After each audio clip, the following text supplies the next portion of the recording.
Hello दोस्तों, आज हम लोग पढ़ने वाले हैं कोशिका। कोशिका रेलवे में जितना भी एग्जाम में पूछे जाने वाले हैं सब वही सवाल में से है। तो पहला क्वेश्चन है, जीवन की मूलभूत संरचनात्मक एवं क्रियात्मक इकाई किसे माना जाता है? तो आरआरबी एनटीपीसी में पूछा गया है।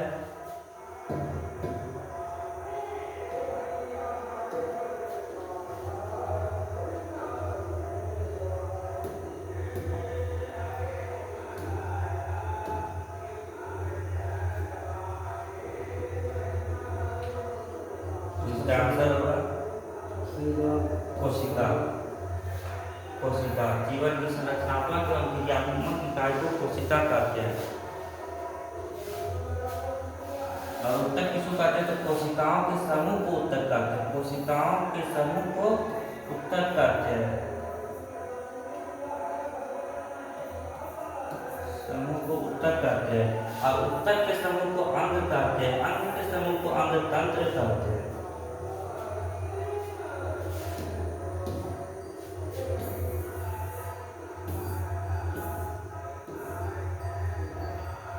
दूसरा क्वेश्चन है,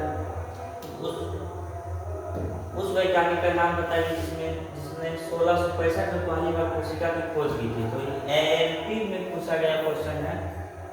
तो उस वैज्ञानिक का नाम है रॉबर्ट हुक। रॉबर्ट हुक ने 1665 ईस्वी में एक वृक्ष से कोट को काटकर उसमें जब माइक्रोस्कोप से उन्होंने देखा था तो उन्हें कई प्रकार के चेम्बर दिखाई दिए। उस चेम्बर को उस टाइम उनको लगा था कि ये मधुमक्खी के छत्ते के समान मुझे दिखाई दी थी उस टाइम। तो 1665 ईस्वी में तब 1665 ईस्वी में मृत कोशिका की खोज की। तो पौधा जो था मरा हुआ था और मरा हुआ था तो उससे मृत कोशिका दिखाई दिया। तो 1665 ईस्वी में मृत कोशिका की खोज की थी। जीवित कोशिका की खोज कौन की थी? तो एंटोनी लेवेनवॉइट ने कब की थी? तो 1674 में जीवित कोशिका की खोज की थी।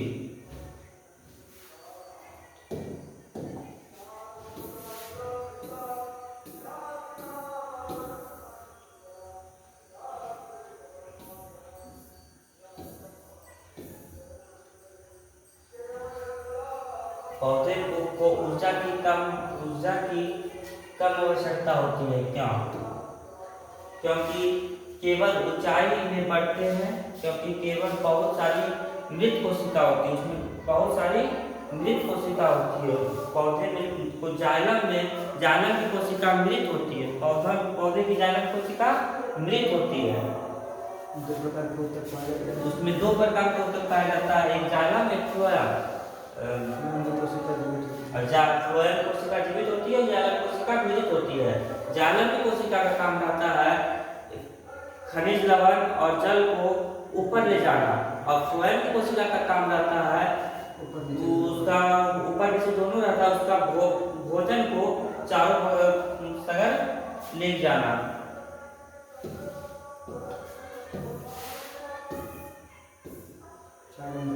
कोशिका के वैज्ञानिक अध्ययन को क्या कहते हैं? तो साइटोलॉजी कहते हैं। कोशिका के वैज्ञानिक अध्ययन को साइटोलॉजी कहते हैं। और हिस्टोलॉजी किसको कहते हैं? तो उत्तक के अध्ययन को हिस्टोलॉजी कहते हैं। कोशिका के अध्ययन को साइटोलॉजी और उत्तक के अध्ययन को हिस्टोलॉजी। कोशिकाओं के समूह को उत्तक कहते हैं।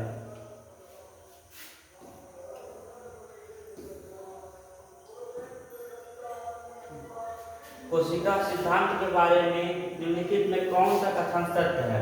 तो कोशिका सिद्धांत कवक पर लागू नहीं होता है। कोशिका सिद्धांत शैवाल पर लागू नहीं होता है। कोशिका सिद्धांत रोगाणुओं पर लागू नहीं होता है। कोशिका सिद्धांत वायरस पर लागू नहीं होता है। ये सही है। कोशिका सिद्धांत वायरस पर लागू नहीं होता है। और किस पर लागू नहीं होता है? तो कोशिका सिद्धांत वायरस पर लागू नहीं होता है और वायरस पर और होता है प्रियोन पर होता है। प्रियोन पर होता है। एक होता है बोरोइड होता है। बोरोइड फ्लोइड पर भी कोशिका सिद्धांत लागू नहीं होता है। तो एक कोशिकीय जीव है, जीवन में मृत्यु का पड़े रहते हैं। और वायरस जो है इस सजीव और निर्जीव के एक कड़ी है। जब वायरस किसी सजीव वस्तु में इंटर करते हैं तो वो जीवित हो जाते हैं, लेकिन जैसे ही बाहर निकलते हैं वो मृत हो जाती है। तो कोशिका के सिद्धांत पे नियम का लागू नहीं करते हैं।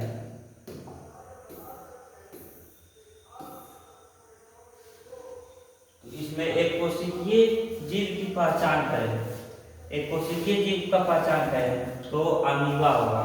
अमीबा हो गया, अमीबा हो गया, अमीबा हो गया, इसमें अमीबा हो गया, पैरामीशियम हो गया, एवं पेलेमाइडोमोनास होता है, पेलेमाइडोमोनास, और paramecium, amoeba, bacteria, east, paramecium भी हो जाएगा, पैरामीशियम,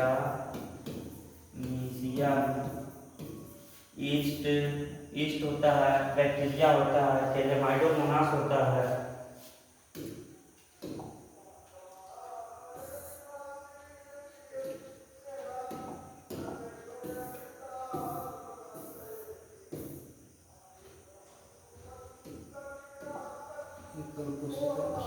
एक एकल कोशिका निम्नलिखित में सभी में से एक संपूर्ण जीव का निर्माण कर सकती है। तो कौन सा होगा इसमें? अभी बताइए, पेलेमाइडोमोनास। पेलेमाइडोमोनास एक कोशिकीय जीव है, ये एक कोशिकीय जीव है। अमीबा भी एक कोशिकीय जीव है, बैक्टीरिया भी एक कोशिकीय जीव है।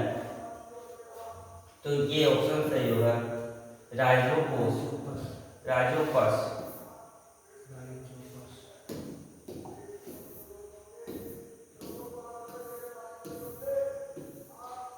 निम्नलिखित में से मानव शरीर का सबसे बड़ी कोशिका कौन सी है?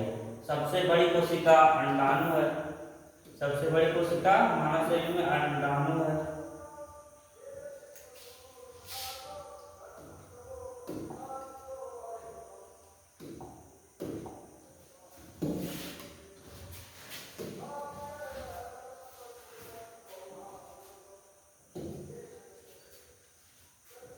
सबसे बड़ी कोशिका अंडाणु, और सबसे छोटी कोशिका शुक्राणु है। सबसे छोटी कोशिका, सबसे छोटी कोशिका, सबसे छोटी कोशिका शुक्राणु, शुक्राणु है, स्पर्म। और सबसे लंबी कोशिका न्यूरॉन है, न्यूरॉन है, न्यूरॉन है। मानव शरीर में तीनों, सबसे बड़ी मानव शरीर में पूछेगा तो अंडाणु, सबसे छोटी पूछेगा तो शुक्राणु, और सबसे लंबी पूछेगा तो न्यूरॉन होता है। और यही पूरा सबसे छोटी कोशिका होता है माइकोप्लाज्म, माइकोप्लाज्म, माइकोप्लाज्म सबसे छोटी कोशिका होता है, माइकोप्लाज्म। और सबसे बड़ी कोशिका पूछे तो शुतुरमुर्ग का अंडा, ये छोटी है और ये बड़ी है। बड़ी कोशिका पूछे तो शुतुरमुर्ग का अंडा।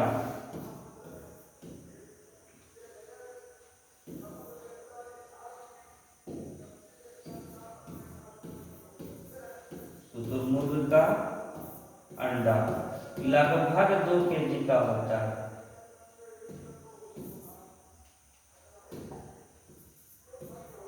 अंडा लगभग जो 2 kg का होता है शुतुरमुर्ग का अंडा।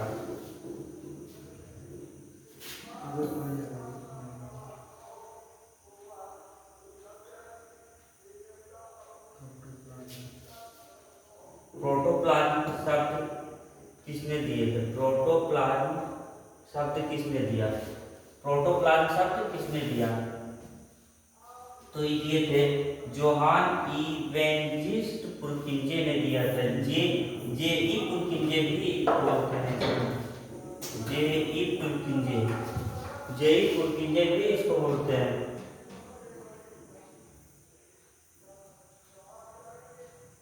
प्रोकैरियोटिक कोशिका में देखे जाने वाला एकमात्र कोशिकांग कौन सा है? कौन सा प्रोकैरियोटिक कोशिका में?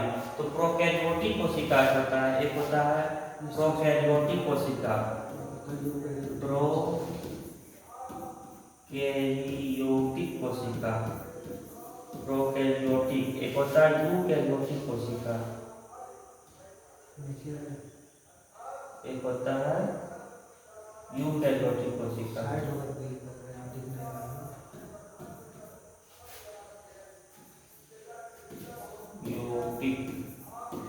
प्रोकैरियोटिक होता है यूकैरियोटिक। प्रोकैरियोटिक जो होते हैं ये होता है पुराना कोशिका का, प्रोकैरियोटिक पुराना कोशिका, यूकैरियोटिक नया कोशिका। यूकैरियोटिक में इसमें होता है जब ये होता है 70 एस राइबोसोम होता है इसमें, तो इसमें 80 एस राइबोसोम होता है, 80 एस राइबोसोम होता है। इसमें प्रोकैरियोटिक में माइटोकॉन्ड्रिया नहीं पाया जाता है, इसमें यूकैरियोटिक में माइटोकॉन्ड्रिया पाया जाता है। प्रोकैरियोटिक में माइटोकॉन्ड्रिया नहीं पाया जाता, यूकैरियोटिक में माइटोकॉन्ड्रिया पाया जाता है। इसमें पूर्ण रूप से केंद्रक नहीं पाया जाता, इसमें पूर्ण रूप से केंद्रक पाया जाता है। प्रोकैरियोटिक जैसे हम लोग में प्लांट में प्रोकैरियोटिक कोशिका पाया जाता है, ये सब हम लोग में यूकैरियोटिक पाया जाता है, हम लोग में यूकैरियोटिक पाया जाता है। ये कोशिकीय जीव में पाया जाता है प्रोकैरियोटिक। तो इसका सही आंसर क्या होगा? माइटोकॉन्ड्रिया। प्रोकैरियोटिक कोशिका में देखे जाने वाला एकमात्र अंगक कौन सा है? अंगक कौन सा है? तो माइटोकॉन्ड्रिया तो प्रोकैरियोटिक में नहीं पाया जाता है, राइबोसोम, प्लास्टिड और लाइसोसोम। तो राइबोसोम आंसर होगा, प्लास्टिड भी और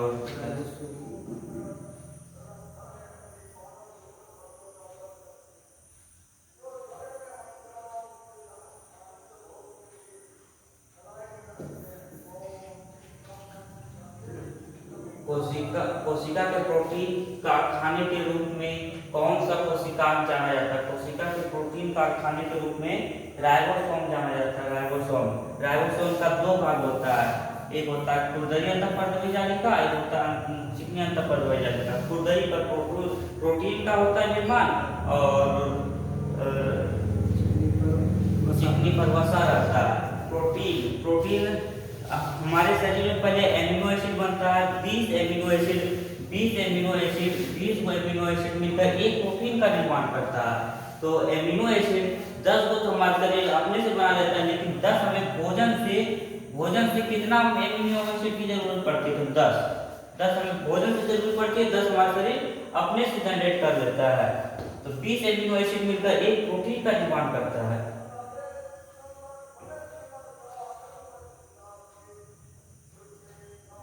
प्रोकैरियोटिक कोशिका में निम्न में से कौन सा भाग नहीं होता है? प्रोकैरियोटिक कोशिका में कौन सा भाग नहीं होता है? कोशिका भित्ति, राइबोसोम, न्यूक्लियर मेम्ब्रेन या साइटोप्लाज्म? बताइए। प्रोकैरियोटिक कोशिका में निम्न में कौन सा भाग नहीं होता है? तो उसमें कोशिका भित्ति नहीं होता है।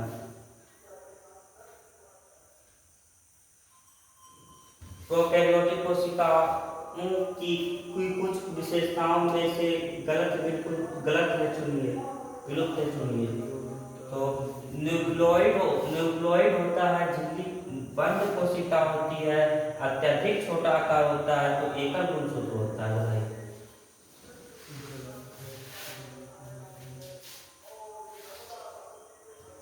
उसका आकार अत्यधिक छोटा होता है, सही है। एकल गुणसूत्र होता है, ठीक है।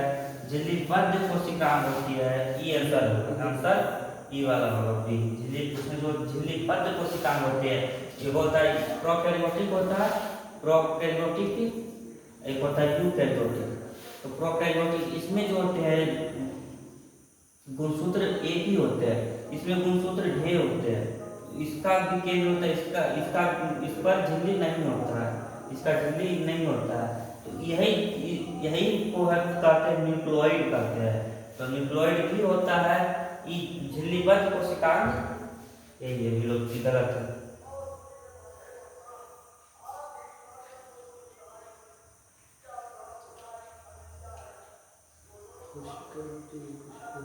पौधों की कोशिकाओं में कोशिका वृद्धि क्यों होती है? पौधों की कोशिकाओं में कोशिका वृद्धि क्यों होती है? वे कोशिका बाहरी प्रभावों से बचाती है, तो यही ऑप्शन होगा। वे कोशिका जो है बाहरी प्रभावों से बचाती है। तो कोशिका वृद्धि किसकी बनी होती है? तो सेलुलोज की बनी होती है। कोशिका वृद्धि सेलुलोज की बनी होती है।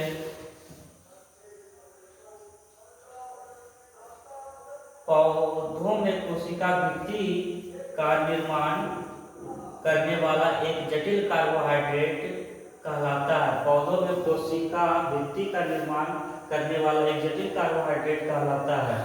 तो क्या कहलाता है? पौधों में कोशिका वृद्धि निर्माण करने वाला एक जटिल कार्बोहाइड्रेट कहलाता है। माल्टोज कहलाता है, चिटिन कहलाता है, सेलुलोज कहलाता है, सुक्रोज कहलाता है। तो सही ऑप्शन होगा सुक्रोज कहलाता है। आज के दिवस इतना ही, आगे कल